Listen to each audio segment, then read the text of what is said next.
আসসালামু আলাইকুম। এখন শুনবেন সংবাদ শিরোনাম।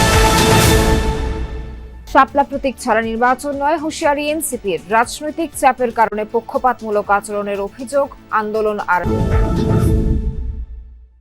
জুলাই সনদে সইয়ের আগে পিআর পদ্ধতি নিশ্চিতের দাবি জামায়াতের। 5 দফা দাবিতে ইসলামী আন্দোলনে ঘনিয়ে আসায় রাজনৈতিক দলগুলোর মধ্যে বাড়ছে দূরত্ব। মতপার্থক্য থাকলেও নির্বাচনমুখী সবাই মত বিশ্লেষক। ইসরায়েলের কবল থেকে মুক্ত শহীদুল আলম তুরস্কে পৌঁছেছেন, কাল ফিরবেন দেশে। সার্বিক ভূমিকার জন্য প্রেসিডেন্ট এরদোগানের প্রতি প্রধান উপদেষ্টা কৃতজ্ঞ। আসসালামু আলাইকুম।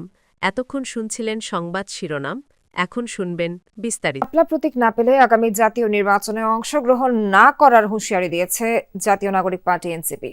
দলটির সদস্য সচিব আক্তার হোসেন বলছেন, এর জন্য আন্দোলন সহ আদালতে আইনি লড়াই করার সিদ্ধান্ত আছে দলের। নির্বাচনী প্রতীক হিসেবে শাপলাই চায় এনসিপি। আর যুগ্ম আহ্বায়ক সরোয়ার তুষারের অভিযোগ, রাজনৈতিক চাপের কারণে দাবিকৃত প্রতীক বরাদ্দের ক্ষেত্রে নির্বাচন কমিশন পক্ষপাতমূলক আচরণ করছে। লামিয়া তিথির রিপোর্ট। রাজনৈতিক দল হিসেবে নির্বাচন কমিশনের নিবন্ধন পেতে যাচ্ছে জাতীয় নাগরিক পার্টি এনসিপি। প্রতীক চূড়ান্ত হলে দলটিকে নিবন্ধন সনদ দেয়া হবে, কিন্তু প্রতীক ইস্যুতে বিপরীতমুখী অবস্থানে এনসিপি ও নির্বাচন কমিশন।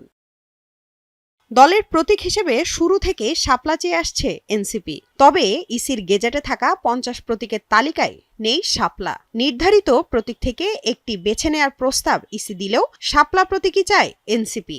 ইসির চিঠির জবাবে শাপলার 7টি নমুনাও জমা দিয়েছে নতুন দলটি। তারা কিন্তু আমাদেরকে বলেছিল যে 150টা যে মার্কা তারা নতুন অন্তর্ভুক্ত করবে সেখানে শাপলা থাকবে। এই কথা জানার পরেই কিন্তু আমরা নিবন্ধনের সময় আমাদের পার্টির অনুকূলে এই মার্কাটার জন্য বলেছি যে এই মার্কাটা আমাদের জন্য সংরক্ষণ করা হোক। এরপরেই জুলাই পদযাত্রা ব্যাক টু ব্যাক, তখন আমাদের সারা দেশের যারা শুভাকাঙ্ক্ষী এবং সমর্থক আছে তারা খাল থেকে বিল থেকে একেবারে যেটা আসল শাপলা এটা নিয়ে জুলাই পদযাত্রায়, মানে এটা ন্যাচারালি ঘটেছে। এই মার্কার সাথে আমাদের একটা অর্গানিক সম্পর্ক গড়ে উঠেছে, ফলে আমাদের কাছে এই মুহূর্তে এই মার্কার কোনো বিকল্প নাই। জাতীয় প্রতীকের শাপলা যেমন আছে, ধানের শীষ আছে, সেখানে পাটপাতা রয়েছে, তারকা রয়েছে, এমনকি যে গোলবৃত্ত সেটাও আসলে জাতীয় প্রতীকেরই একটা অংশ। যেহেতু জাতীয় প্রতীকের অংশের মধ্য থেকে তারকা একটা দলের প্রতীক, আবার ধানের শীষ আর একটা দলের প্রতীক আছে, সেক্ষেত্রে শাপলা কোনো একটা রাজনৈতিক দলকে প্রতীক হিসেবে বরাদ্দ করতে কমিশনের আসলে কোনো বাধা থাকার কথা নয়। তবে নির্বাচন কমিশন এখন পর্যন্ত এনসিপিকে শাপলা প্রতীক না দেওয়ার পক্ষে, যদিও এ নিয়ে মন্তব্য করতে চায় না ইসি। তবে আগামী নির্বাচনে কেউ ভোট ডাকাতি করার চেষ্টা করলে তাদের প্রতিহত করার আহ্বান জানিয়েছেন জামায়াত ইসলামের আমির ডক্টর শফিকুর রহমান। সন্ধ্যায় রাজধানীর মিরপুরে বিশিষ্ট ব্যক্তিদের সাথে মতবিনিময় সভায় মন্তব্য করেন তিনি। বলেন, নির্বাচনে ভোট কেন্দ্র শক্তভাবে পাহারা দিতে হবে, যারা জিতবে তাদেরই জামায়াত অভিনন্দন জানাবে। এ সময় তিনি বলেন, ক্ষমতায় গেলে চাঁদাবাজদের বিরুদ্ধে ব্যবস্থা নেবে তার দল। রাষ্ট্র পরিচালনার সুযোগ পেলে সবার আগে শিক্ষা ব্যবস্থা সংস্কার করা হবে। নৈতিক শিক্ষা থাকলে দেশে আর লুটপাট হবে না, সাম্যতা নিশ্চিত হবে বলেও মনে করেন জামায়াতের এই নেতা। আমরা চাই ভোটটা নিরপেক্ষ হোক, সুষ্ঠু হোক। সেই ভোটে যেই পাশ করবে আমরা তাকে অভিনন্দন জানাবো। কিন্তু আমরা 3বার ভোট দিতে পারি নাই, এবার 4র্থবার কেউ যদি আমাদের ভোট ডাকাতি করতে আসে, আমাদেরকে তৈরি থাকতে হবে ডাকাতের হাত ভেঙে দেওয়া। 15 অক্টোবর জুলাই সনদ স্বাক্ষরের আগে পিআর পদ্ধতি নিশ্চিতের দাবি জানিয়েছে জামায়াত ইসলামী। আর খেলাফত মজলিস চায় নির্বাচনের আগে গণভোটের মাধ্যমে জুলাই সনদের আইনি ভিত্তি বাস্তবায়ন। অন্যদিকে সংস্কার ও পিআর পদ্ধতি ছাড়া ভোট হতে দেয়া হবে না বলে হুঁশিয়ারি দিয়েছে ইসলামী আন্দোলন। রাজধানীতে আলাদা সমাবেশে এসব কথা বলেন ইসলামী দলগুলোর নেতারা। ভোটের আগে জুলাই সনদের আইনি ভিত্তি পিআর পদ্ধতিতে নির্বাচন সহ 5 দফা দাবিতে সমাবেশ ও বিক্ষোভ মিছিল করে বেশ কয়েকটি ইসলামী ও সমমনা দল। শুক্রবার জুমার নামাজের পর বায়তুল মোকাররমের দক্ষিণ গেটে সংক্ষিপ্ত সমাবেশ করে জামাতে ইসলামী, আর উত্তর গেটে খেলাফত মজলিস। একই সময়ে রাজধানীর সোহরাওয়ার্দী উদ্যানে সমবেত হয় ইসলামী আন্দোলন বাংলাদেশের নেতাকর্মীরা। বায়তুল মোকাররমের দক্ষিণ গেটে বিক্ষোভ মিছিল পূর্ব সমাবেশে প্রধান অতিথি ছিলেন জামাতের সেক্রেটারি জেনারেল অধ্যাপক মিয়া গোলাম পরোয়ার। বলেন, দেশের অধিকাংশ মানুষ নিয়ে আসছে ভোটের ঘোষিত সময়, রাজপথে বিভিন্ন কর্মসূচিতে ব্যস্ত দলগুলো। বিশ্লেষকরা বলছেন, মুখে বৈরিতা থাকলেও নির্বাচনমুখী সব রাজনৈতিক দল, বরং প্রশাসনের প্রস্তুতি ভোটের জন্য যথেষ্ট নয় বলছেন কেউ কেউ। অবাধ ভোটের আয়োজন ও ব্যালট ছিনতাই ঠেকাতে যা সবচেয়ে বেশি জরুরি। আওয়ামী লীগের বিরুদ্ধে প্রায় ২৪ বছর রাজপথে পাশাপাশি অবস্থানে ছিল বিএনপি জামায়াত। জুলাই আন্দোলনে ছাত্র জনতার নেতৃত্বে মাঠে নিবন্ধিত অনিবন্ধিত অনেক দলের সহাবস্থানও ছিল।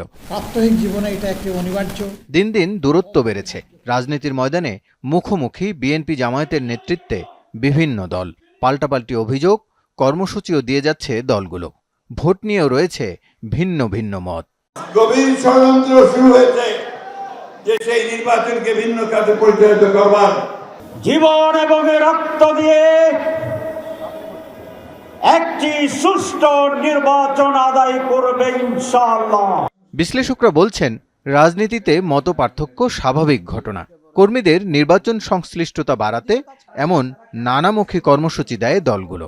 পারস্পরিক শ্রদ্ধা রেখে একে অপরের বিরুদ্ধে সন্দেহ কিংবা অভিযোগও দোষের কিছু না। তারা দ্বিমত পোষণ করলেই রাজনৈতিক ব্যবস্থা ঠিক আছে। এরা একে অপরের বিরুদ্ধে যখন কথা বলবে, একে অপরের বিরুদ্ধে অবস্থান নেবে, একে অপরের কাজের সমালোচনা করবে, এটা রাজনৈতিক ব্যবস্থা, স্বাভাবিক ব্যবস্থা। আর যখন তারা সবাই একমত হয়ে যাবে, তখন তো স্বৈরাচার ব্যবস্থা তারা দাঁড়াবে। 7 দিনের জোটের মাঠে নামার মধ্য দিয়ে তারা যে কাজটা করছে সেটা হলো এই যে সে যে রাজনৈতিকভাবে বেঁচে আছে, টিকে আছে, এটা পাবলিককে জানাচ্ছে। তবে অবাধ ভোটের জন্য প্রশাসনের শক্ত অবস্থান জরুরি। দরকার আইনশৃঙ্খলা পরিস্থিতির উল্লেখযোগ্য অগ্রগতি। গেল 14 মাসে সরকার দৃশ্যমান তেমন কিছু দেখাতে পারেনি বলে অভিযোগ বিশ্লেষকদের। এখন জনপ্রশাসন সচিব নিয়োগ যেটা হচ্ছে, এটা কিন্তু সরকারের দুর্বলতা প্রকাশ পাচ্ছে। কারণ তারা যদি এটা করতেন যে না, আপনারা তো কয়েক মাস পরে ক্ষমতায় আসবেন, তখন আপনারা আপনাদের মতো সাজাবেন, এখন আমরা আমাদের মতো দেব, এই দুদুল্যমানতাটা কিন্তু মাঠ পর্যায়ে নির্বাচনের জন্য এটা কিছুটা তাদেরকে দুর্বল করতেছে। নির্বাচন কমিশনও প্রত্যাশিত অনুকূল পরিস্থিতি তৈরি করতে পারেনি বলে মত এই সাবেক কর্মকর্তার। নির্বাচন কমিশন তো এই কথা বলবে না যে আমরা একা সুষ্ঠু নির্বাচন করতে পারবে না, তারা বলবে যে আমরা কোনো ছাড় দেব না। এছাড়া ধরেন এখনো ডিসি নিয়োগটা হয় নাই, মাঠে তো এখন তাদেরকে বদলাবেন, তাদেরকে এখনই পাঠানোর সময়। এমনিতেই নির্বাচন কেন্দ্রিক আইন শৃঙ্খলার ঝুঁকি থাকে, তার উপর 5 আগস্ট পরবর্তী সময়ে সে আশঙ্কা আরও বেড়েছে। তাই আগের চেয়ে বেশি সতর্ক থাকতে হবে নির্বাচনী সরকারকে। রাসেল আহমেদ, যমুনা নিউজ, ঢাকা। জুলাই সনদ বিষয়ে জাতীয় ঐকমত্য কমিশনের আলোচনায় অধিকাংশ ক্ষেত্রে সমঝোতা হয়েছে। তা নির্ধারিত সময়ের মধ্যে জুলাই সনদ চূড়ান্ত করা সম্ভব, এমনটাই আশা ব্যক্ত করেছেন প্রধান উপদেষ্টা প্রেস সচিব শফিকুল আলম।